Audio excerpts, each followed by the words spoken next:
Bhavani, క్షమించి oh God really I'm so sorry, క్షమించండి. ఆలస్యం అయింది. గురూజీతో అక్కడ ఎక్కువసేపు ఉండడం వల్ల ఆలస్యమైంది. మీకు ఎన్నో ప్రోగ్రాంలు ఉంటాయి, తప్పుగా భావించకండి. ఫస్ట్ కన్నడ రాష్ట్రంలో అడుగు పెడతానే ముగ్గురు వ్యక్తులు, ది గ్రేట్ కన్నడ కంఠీరవ రాజకుమార్ గారు, వారికి నాకు పరిచయం ఉంది. అలాగే అనుక్షణం నా గుండెల్లో ఉండి ఒక రోజుకొక్కసారి తలుచుకుంటూ కంట్లో నీళ్ళు వస్తాయి నాకు, ది గ్రేట్ ఫ్రెండ్ అంబరీష్. ఎప్పుడు ఎక్కడున్నావురా అంబరీష్, ఎక్కడున్నావంటే ఇప్పుడు సుమలతకు జన్మించాడు అంబరీష్. వాడు మళ్ళీ వచ్చాడు, మళ్ళీ హి కేమ్ నౌ. అలాగే విష్ణువర్ధన్ గారు, వాట్ ఏ మ్యాన్ హీ. మ్యారేజెస్కి ఎప్పుడైనా రమ్మంటే 3 days ముందుగా భారత్ గారు వాళ్ళు ట్రైన్లో వచ్చారు హైదరాబాద్. నన్ను ఎప్పుడు జాక్ ఫ్రూట్ అని పిలుస్తాడు. పిల్లలు ట్రైనింగ్ వెళుతున్నారు, యాక్టింగ్. ఎందుకండి మీ దగ్గర ట్రైనింగ్ మోహన్ బాబు గారు? విష్ణుని పిలిచి మీకు నాన్న సినిమాలే చూడండి, అదే చాలు, ఆయనే ఒక గ్రంథం అని చెప్పాడు. ఆ ముగ్గురు వ్యక్తులు ఎప్పుడూ గుర్తుంటారు. ఆ తర్వాత నాకు అత్యంత ఆత్మీయుడు రాక్లైన్ వెంకటేష్. అంబరీషు ద్వారా పరిచయం. ఆ రోజు నుంచి కూడా అన్న అని పిలుస్తాడు, నేను తమ్ముడు అంటాను. చాలా సంతోషం మిమ్మల్ని కలిసినందుకు. ఈ సినిమాల గురించి ఎక్కువ నేను చెప్పకూడదు, ఇప్పుడు చెప్పను.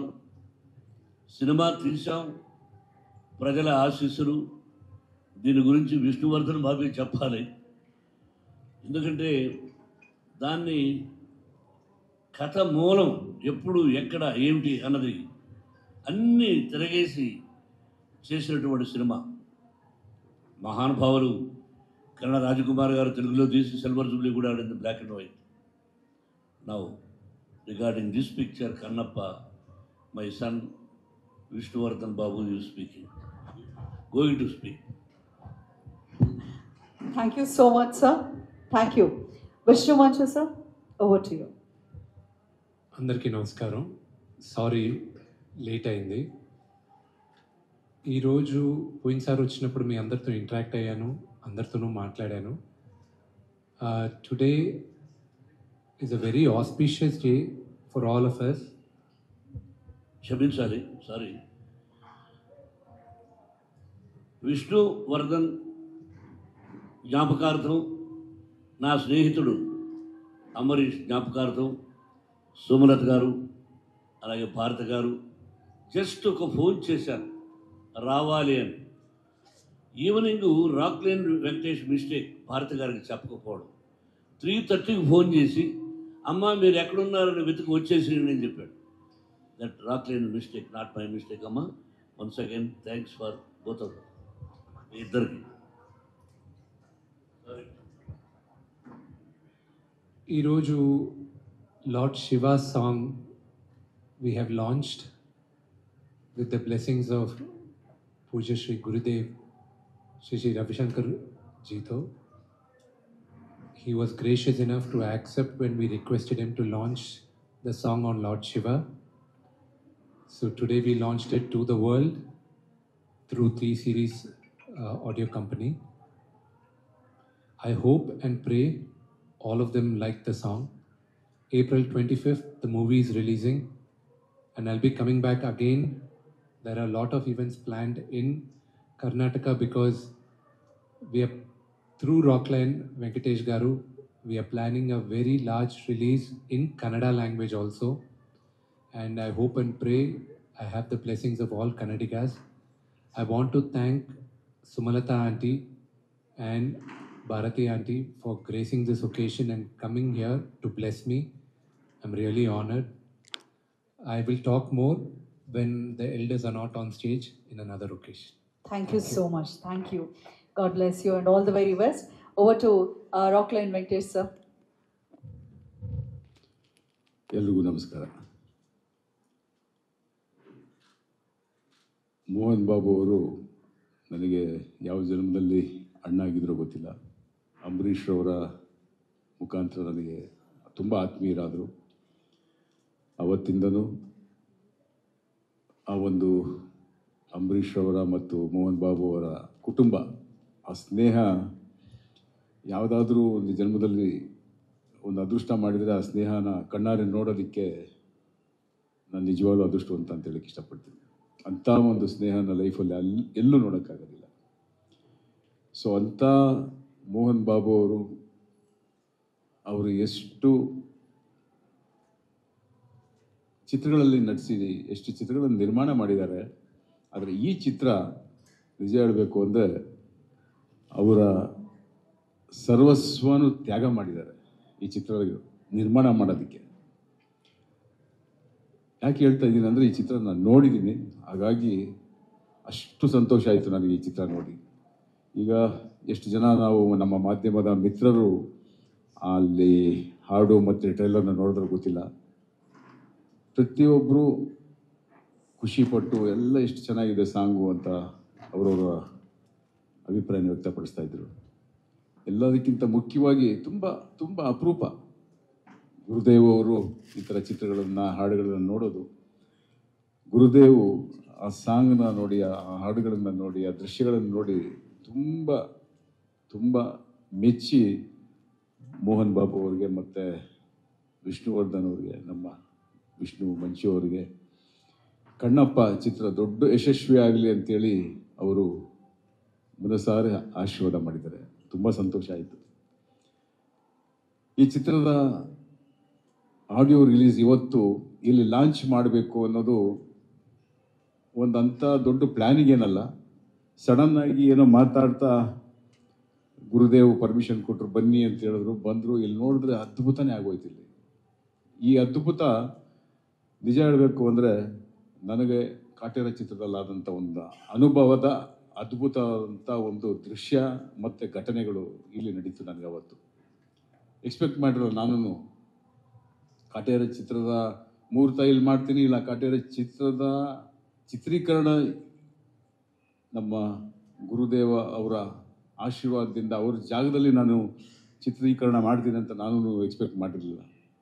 ಯಾವುದೋ ಸಂದರ್ಭದಲ್ಲಿ ಈ ಕಡೆ ಹೋಗ್ತಾ ಇದ್ದಾಗ ಇಲ್ಲಿದ್ದಾರೆ ಗುರುದೇವ್ ಇದ್ದಾರೆ ಅಂದರೆ ಅವ್ರ ಆಶೀರ್ವಾದ ತಗೊಳ್ಳೋಣ ಅಂತ ಬಂದೆ. ನಾನಿಲ್ಲಿ ಬಂದಾಗ ನನಗೆ ಯಾವ ಚಿತ್ರ ಮಾಡ್ತಾ ಇದ್ದೀರಾ ಅಂತ ಆಶೀರ್ವಾದ ಮಾಡಿ ಕೇಳಿದಾಗ ಈ ಥರ ಒಂದು ಚಿತ್ರ ಮಾಡ್ತಾ ಇದ್ದೀನಿ, ಜಾಗ ಹುಡುಕ್ತಾ ಇದ್ದೆ ಗುರುದೇವ್, ಅದಕ್ಕೆ ಈ ಕಡೆ ನೀವು ಇದ್ದೀರ ಅಂದರೆ ಏನು ಜಾಗ ಬೇಕು ನಿಮಗೆ? ಒಂದು 15 ಎಕರೆ ಜಾಗ ಬೇಕಾಗಿತ್ತು, ನಮ್ಮದೇ ತಗೊಳ್ಳಿ ಮಾಡಿ ಇಲ್ಲಿ ಅಂತ ಹೇಳೋದು. ಸೊ ಹಾಗಾಗಿ ಜಾಗ ಕೊಟ್ಟರು. ಜಾಗ ಕೊಟ್ಟ ಮೇಲೆ ನಾನು ಇಲ್ಲಿ ಸೆಟ್ ಹಾಕೋದಕ್ಕೆ ಅಂತ ಹುಡುಕಾಡ್ತಾ ಇದ್ದಾಗ ಪೂಜೆ ಮಾಡೋವಂಥ ಒಂದು ಸಂದರ್ಭ ನನಗೆ ಅಲ್ಲಿ ಆ ಗುರುಕುಲದಲ್ಲಿ ತುಂಬ ಆ ವೈಬ್ರೇಷನ್ ನನಗೆ ಇಷ್ಟ ಆಯಿತು. ಕೇಳಿದೆ ನಾನು, ಅಲ್ಲಿ ಇಲ್ಲಿ ಪೂಜೆ ಮಾಡಿ ನಾನೇ ಬರ್ತೀನಿ, ಬನ್ನಿ ನೀವು ಪೂಜೆ ಮಾಡಿಕೊಡ್ತೀನಿ ಅಂದರು. ಪಾಪ ಬಂದು ನಿಂತು ಕಾಟೇರ ಚಿತ್ರದ ಮುಹೂರ್ತ ಅಲ್ಲೇ ಮಾಡಿಕೊಟ್ರು. ಅದನ್ನು ನನಗೆ ಎಕ್ಸ್ಪೆಕ್ಟ್ ಮಾಡಲಿಲ್ಲ. ಇವತ್ತು ಅದೇ ಥರ ನಾನು ಅನ್ಕೋತಾ ಇದ್ದೆ ಇಲ್ಲಿ ಬರ್ತಾ ಇದ್ದೀವಿ ಆಡಿಯೋ ಲಾಂಚಿಗೆ ಅಂತ. ಬಟ್ ಅವರೇ ಇಲ್ಲಿ ಬಂದು ಅದೇ ಜಾಗದಲ್ಲಿ ಸ್ವಾಮಿ ಗಣೇಶ ಮತ್ತು ಲಕ್ಷ್ಮೀ ವೆಂಕಟೇಶ್ವರ ಮತ್ತು ಅಮ್ಮನವರ ಆಶೀರ್ವಾದನ ಅದೇ ಜಾಗದಲ್ಲಿ ಪೂಜೆ ಮಾಡೋಂಥ ಯೋಗ ಈ ಚಿತ್ರಕ್ಕೆ ಸಿಕ್ಕಿದೆ ಅಂದರೆ ಆ ಭಗವಂತನ ಆಶೀರ್ವಾದ ಎಲ್ಲೋ ಕರೆದು ಇವ್ರನ್ನ ಆಶೀರ್ವಾದ ಮಾಡಿದ್ದಾರೆ ಅನ್ನೋ ನಂಬಿಕೆ ನನಗಿದೆ. ಯಾಕೆ ಅಂದರೆ ನನಗಾದಂಥ ಅನುಭವನ ನಾನು ನಿಮ್ಮಲ್ಲಿ ಹೇಳ್ಕೊತಾ ಇದ್ದೀನಿ ಅಷ್ಟೇ. Thank you sir. ಸೊ ಇಷ್ಟು ಕಷ್ಟಪಟ್ಟು ಒಂದು ಮಾಡಿರೋವಂಥ ಚಿತ್ರ ಈ ತಿಂಗಳು ಅಂದರೆ ಏಪ್ರಿಲ್ 25ಕ್ಕೆ ಬಿಡುಗಡೆ ಮಾಡ್ತಾ ಇರೋದ್ರಿಂದ ಈ ಚಿತ್ರದ ಕರ್ನಾಟಕದ ನನಗೆ ಅಣ್ಣ ನೀನೇ ಡಿಸ್ಟ್ರಿಬ್ಯೂಷನ್ ಮಾಡಬೇಕು ಈ ಚಿತ್ರನ ಅಂದಾಗ ನಾನು ಸಂತೋಷ ಒಪ್ಕೊಂಡು ಈ ಚಿತ್ರನ ಡಿಸ್ಟ್ರಿಬ್ಯೂಷನ್ ಮಾಡ್ತಾ ಇದ್ದೀನಿ. ಹಾಗೆ ಇಡೀ ಕರ್ನಾಟಕದ ಚಿತ್ರ ಪ್ರೇಮಿಗಳು ಮತ್ತು ಎಲ್ಲ ಪ್ರೇಕ್ಷಕರು ಈ ಚಿತ್ರಕ್ಕೆ ಆಶೀರ್ವಾದ ಮಾಡಬೇಕು. ಹಾಗೆ ಮಾಧ್ಯಮದ ಮಿತ್ರರು ಈ ಚಿತ್ರಕ್ಕೆ ನೀವೆಲ್ಲರೂ ಬೆನ್ನೆಲುಬಾಗಿ ನಿಂತ್ಕೊಂಡು ಈ ಚಿತ್ರಕ್ಕೆ ಸಪೋರ್ಟ್ ಮಾಡಬೇಕು ಅಂತ ಈ ಸಂದರ್ಭ ನಾನು ಕೇಳ್ಕೊತೀನಿ. ನಮಸ್ಕಾರ. Thank you so much. Yes sir. My dear friends, because of you only I have forgotten some points. The important point is the great Sri Sri Ravishankar Gurudev garu. I love him, I like him, I see him in his face, in his heart, Lord Shiva. It is not exaggeration for me, it is a truth. ఆయన చూస్తే ఒక పరమేశ్వరుని చూసినట్టు అనిపిస్తుంది నాకు, నా ఒక భావం. యాక్చువల్గా నేను ఎవరిని సహజంగా నమ్మను. అటువంటిది నా మిత్రుడు రజనీకాంత్ ఒకసారి రమ్మన్నాడు ఇక్కడ. అయిపోయింది 2 years. రే రారా నేను ఇక్కడ ఉన్నాను అన్నాడు. ఎక్కడ రా అన్న? రవిశంకర్ గురుదేవ్ గారి దగ్గర రా అన్న. నాకు ఆయన గురించి విన్నాను కానీ ఏంటి రా అన్న. నువ్వు రారా అన్న. I came here and from that day I became a servant for Shri Ravishankar Gurudev. ఆయనకు నేను ఫోన్ చేసి, గురుదేవ్ వాళ్ళ సెక్రటరీకి నా ఇలాగా కన్నప్ప రిలీజ్ చేయాలి, టీచర్ గారు మనకు ఆడియో లాంటిదే ఇలా చెయ్యాలని చెప్తే, no another word, he accepted. ఎప్పుడు వస్తారు మోహన్ బాబు గారు, రండి, ఇది మన సినిమా అని ఆయన చూసి ఎలా ఆశీర్వదించాడో నా బిడ్డను మీరు రేపే సినిమా చూసినప్పుడు తెలుస్తుంది. అటువంటి గురుదేవ్ గారి పాదపద్మాలకు నేను హృదయపూర్వకంగా నమస్కరిస్తూ, ఎల్లప్పుడూ ఆ పరమేశ్వరుడి ఆశీస్సులు, ఆ గురుదేవ్ గారి ఆశీస్సులు మనందరికీ ఉండాలని మనసా వాచా కోరుకుంటున్నాను. Thank you very much. Thank you so much sir. ಇನ್ನು ಭಾರತಿ ವಿಷ್ಣುವರ್ಧನ್ ರವರು ಪ್ರೀತಿಯ ಕರೆಗೆ ಒಗ್ಗಟ್ಟು ಆಗಮಿಸಿದ್ದಾರೆ. ಒಂದೆರಡು ಮಾತು. ಎಲ್ರಿಗೂ ನಮಸ್ಕಾರ. ಈ ಒಂದು ಒಳ್ಳೆ ದಿನ ಎಲ್ಲಿ ಮಿಸ್ ಮಾಡ್ಕೊಂಡ್ಬಿಡ್ತೀನೋ ಅಂತ ನನಗೆ ಅನ್ನಿಸ್ತು. ಯಾಕೆಂದರೆ ಮೋಹನ್ ಬಾಬು ಅವರು ಫೋನ್ ಮಾಡಿದಾಗ 8ನೇ ತಾರೀಕು ಇರ್ತೀರಾ ಅಂದರು. ಹ್ಞೂ ಅಂದೆ. ಯಾವ 8ನೇ ತಾರೀಕು ಅಂತ ಹೇಳಿಲ್ಲ, ನಾನು ನೆಕ್ಸ್ಟ್ ಮಂತ್ ಅಂದ್ಕೊಂಡೆ. ಸೊ ಹಾಗಾಗಿ ಸುಮ್ಮನೆ ಆಗಿಬಿಟ್ಟೆ. ನನಗೆ ಬೇರೆ ಫಂಕ್ಷನ್ಗಳಿತ್ತು, ಇದು ಮಾಡಿದೆ. ರಾಕ್ಲಿನ್ ಅವರು ಫೋನ್ ಮಾಡಲಿಲ್ಲ ಅಂದರೆ ನಾನಿವತ್ತು ಇಂಥ ಒಂದು ಸಂದರ್ಭನ ಮಿಸ್ ಮಾಡ್ಕೊತಿದ್ದೆ. ಹಾಗಾಗಿ ರಾಕ್ಲಿನ್ ಅವರಿಗೆ ಖಂಡಿತ ನಾನು ಥ್ಯಾಂಕ್ಸ್ ಹೇಳಬೇಕು. ಪಿಕ್ಚರ್ ನೀವೆಲ್ಲ ನೋಡಿದ್ದೀರಿ. ಮೋಹನ್ ಬಾಬು ಅವರು ನಮ್ಮ ಯಜಮಾನಿಗೆ ಎಷ್ಟು ಪ್ರೀತಿಸ್ತಿದ್ರು ಅಂದರೆ, ಅವ್ರು ಹೇಳಿದ್ರು, ನಿನ್ನ ಹೆಸರೇ ನನ್ನ ಮಗನಿಗೆ ಇಡ್ತೀನಿ ಅಂತ ಹೇಳಿಬಿಟ್ಟು ವಿಷ್ಣು ಅಂತ ಹೆಸರಿಟ್ಟರು. ಎಷ್ಟು ಪ್ರೀತಿ ಇದೆ ಅಂತ ಗೊತ್ತಾಗುತ್ತೆ ಅದರಲ್ಲಿ. ಸಿನಿಮಾ ತುಂಬ ಚೆನ್ನಾಗಿ ಮಾಡಿದ್ದಾರೆ.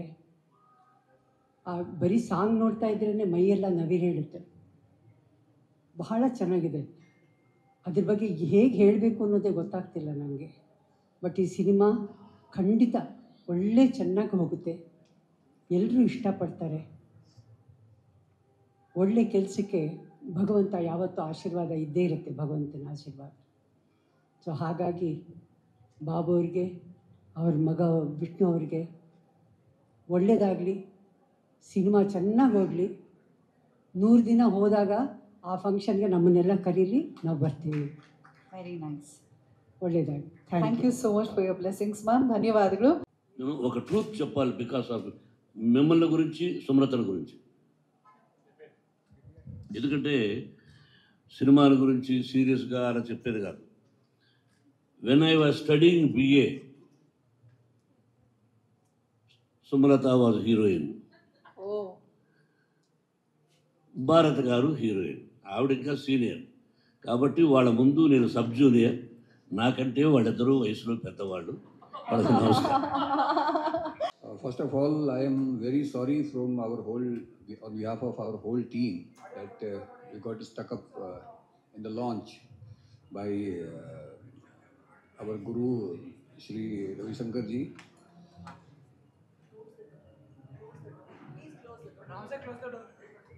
Sir, please close the door.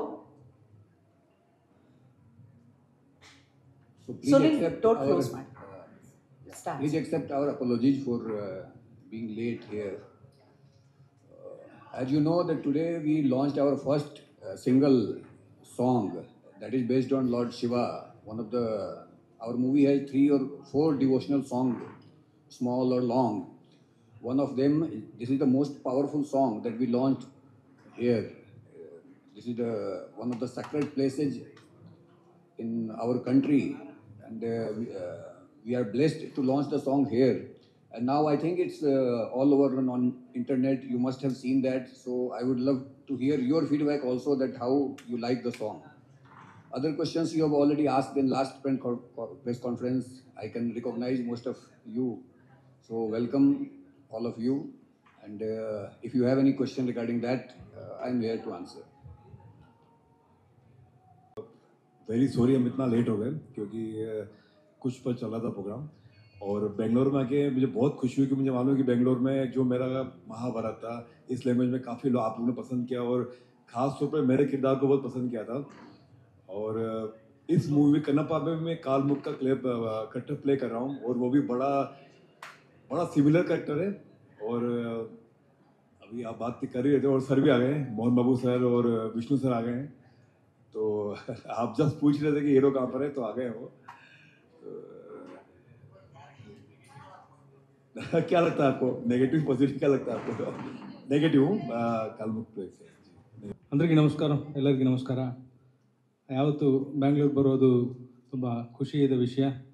ಇವತ್ತು ತಿರುಗಿ ನಮ್ಮ ಶ್ರೀ ಮೋಹನ್ ಬಾಬು ಅವ್ರ ಮೂಲಕ ಇಲ್ಲಿ ಪೂಜ್ಯ ಗುರುದೇವ್ ಅವರ ಆಶ್ರಮದಲ್ಲಿ ಇಲ್ಲಿ ನಾವು ನಿಮ್ಮೆಲ್ಲರ ಜೊತೆ ಭೇಟಿಯಾಗೋದು ಒಂದು ದೈವಿಕ ಸಮಯವಾದ ಸಂದರ್ಭ ಇದು. ಯಾಕಂತಂದರೆ ಇವತ್ತು ಸೋಮವಾರ ಪಿಕ್ಚರ್ ತೆಗೆದಿರೋದು ಶಿವನ ಮೇಲೆ ಸ್ವಾಮೀಜಿಯವರ ಸಮಕ್ಷದಲ್ಲಿ ಅವರ ಇದರಲ್ಲಿ ಹಾಡು ಬಿಡುಗಡೆ ಆಯಿತು. ಆಮೇಲೆ ಈ ಪಿಕ್ಚರ್ನ ಎಲ್ಲ ಹಾಡಿನಲ್ಲೂ ಮೊದಲನೇ ಸಾಂಗ್ ರಿಲೀಸ್ ಆಗೋದು. ಸೊ ಒಳ್ಳೆ ಅನಂತರ ದೇವರಲ್ಲಿ ಹನೆಯಲ್ಲಿ ನಿಂತ್ಕೊಂಡು ಇವತ್ತು ಗುರೂಜಿ ಕೈನಲ್ಲಿ ಈ ಹಾಡು ಬಿಡುಗಡೆ ಮಾಡಿಸಿದ್ರು. ತುಂಬ ಎಲ್ಲರಿಗೂ ಒಂದು ಗೂಸ್ ಬಂಪ್ಸ್ ವ್ಯವಹಾರ, ಎಲ್ಲ ಹಾಡು ನೋಡಿದ್ಕೊಳ್ಳೆ ಎಲ್ಲನೂ. ಆಮೇಲೆ ಸ್ವಲ್ಪ ಮೇಕಿಂಗೂ ತೋರಿಸಿದ್ದಾರೆ ಮೋಹನ್ ಬಾಬು ಸರ್. ಸೊ ಒಂದು 4-5 ವರ್ಷದಿಂದ ಆ್ಯಕ್ಚುಲಿ ಇದು ವಿಷ್ಣು ಬಾಬು ಅವರ ಕನಸು. ತುಂಬ ವರ್ಷಗಳಿಂದ ಅವರು ಇದನ್ನು ಮನಸ್ಸಲ್ಲಿ ಇಟ್ಕೊಂಡು ಇದಕ್ಕಾಗಿ ಕಠೋರ ಪರಿಶ್ರಮೆ ಅವ್ರದ್ದು. ತುಂಬ ಕೆಲಸ ಮಾಡಿಕೊಂಡು ಪ್ಯಾನ್ ಇಂಡಿಯಾ ಇದರಲ್ಲಿ ಇದನ್ನು ಫಿಲ್ಮ್ನ ಇದು ಮಾಡಬೇಕಂತ ಅದೇ ಥರ ಏನಂತಾರೆ ಟೆಕ್ನಿಷಿಯನ್ಸ್ನ ಎಲ್ಲ ಆರ್ಟಿಸ್ಟ್ಗಳನ್ನು ಆಯ್ಕೆ ಮಾಡಿಕೊಂಡು ತುಂಬ ಶ್ರಮದಿಂದ ಈ ಒಂದು ಫಿಲ್ಮನ್ನು ನಮ್ಮ ಕಣ್ಮುಂದಿಗೆ ತಗೊಂಬರಲಿದ್ದಾರೆ. ಸೊ ಈಗ ಇವತ್ತಿನ ಸಾಂಗು ನನಗಂತೂ ಇವತ್ತು ಈ ಫಿಲ್ಮಲ್ಲಿ ಒಂದೇ ಸಾಂಗ್ ನಾನು ಬರೆದಿದ್ದೀನಿ. ಅದು ಏನಂತಂದರೆ, ಕನ್ನಪ್ಪ ನಾಸ್ತಿಕ, ಅವನು ಶಿವನ ಏನಂತಾರೆ ಅವನ ಅನುಗ್ರಹ ಇವ್ರ ಮೇಲೆ ಬಂದ್ಬಿಟ್ಟು ಶಿವನಂದರೆ ಏನಂತ ಅವನು ಅರ್ಥಕೊಂಡದ ಮೇಲೆ ಅವ್ರ ಮನಸ್ಸಲ್ಲಿ ಬರುವಂಥ ಟ್ರಾನ್ಸ್ಫಾರ್ಮೇಷನ್ಗಾಗಿ ಅದನ್ನೆಲ್ಲ ಇದು ಮಾಡುವಂಥ ಒಂದು ಒಳ್ಳೆಯ ಸಂದರ್ಭ. ಆ್ಯಕ್ಚುಲಿ ಇವತ್ತಿನ ಸಂದರ್ಭದಲ್ಲಿ ಒಂದು ಪಲ್ಲವಿ ಒಂದು ಚರಣ ಮಾತ್ರ ಇಟ್ಕೊಂಡು ಹಾಡುಗಳು ರಿಲೀಸ್ ಆಗುವಂಥ ಒಂದು ಸಂದರ್ಭದಲ್ಲಿ ನಾನು ಬರೆದಿರುವಂಥ 3 ಚರಣಗಳನ್ನು ಇದನ್ನು ರೆಕಾರ್ಡ್ ಮಾಡಿಬಿಟ್ಟು ಹಾಡಲ್ಲಿ ಬಳಸಿದ್ದಾರೆ. ತುಂಬ ನಾನು చాలా అదృష్టవంతుడిని నేను ఇవాళ. ముందు గణపతి దగ్గర పాట వినిపించి, ఆ తర్వాత శివుడి దగ్గర పాట వినిపించి, తర్వాత స్వామి చేతుల ద్వారా విడుదల చేయటం. ఇంత మాట్లాడదాం అనుకోలేదు, నాకు పాడదాం అనిపించింది. తెలివి కన్ను తెరుసుకుందయ్యా, తెలివి కన్ను తెరుసుకుందయ్యా, శివలింగమయ్య మనసు నిన్ను తెలుసుకుందయ్యా, మాయగంతలు తీయ. తెలివి కన్ను, జ్ఞాననేత్రం అంటాం కదా, తెలివి కన్ను తెరుసుకుందయ్యా, శివలింగమయ్య మనసు నిన్ను తెలుసుకుందయ్యా, మాయగంతలు తీయ. మన్ను మిన్ను కానరాక జరిగిపోయే పాత బతుకు, ఉన్న నిన్ను లెవ్వనుకుంట మిడిసి పడితే నింతవరకు. నీ దయని బూదిగా పుయ్యర నా ఒంటికి, నీ దయని బూదిగా పుయ్యర నా ఒంటికి, నన్నింకొక నందిగా ముడెయ్యి నీ ఘాటికి. ఏ జనుమ పుణ్యము నిన్ను చేరుకుంటిరా శివ శివ. ఇంత మంచి పాటని నా ద్వారా రాయించుకున్నందుకు నిజంగా మోహన్ బాబు గారి ఫ్యామిలీకి చాలా చాలా కృతజ్ఞుడిని. నా బిగినింగ్ నుంచి ఈ ఇండస్ట్రీకి వచ్చి 20 ఏళ్ళు అయింది, కానీ మొదటి సంవత్సరంలోనే వాళ్ళకి పాటలు రాశాను. ఎప్పుడు కనబడ్డా కానీ బాగున్నావా, చక్కగా పలకరిస్తారు, ఒక ఫ్యామిలీ మెంబర్లాగా చూసుకుంటారు.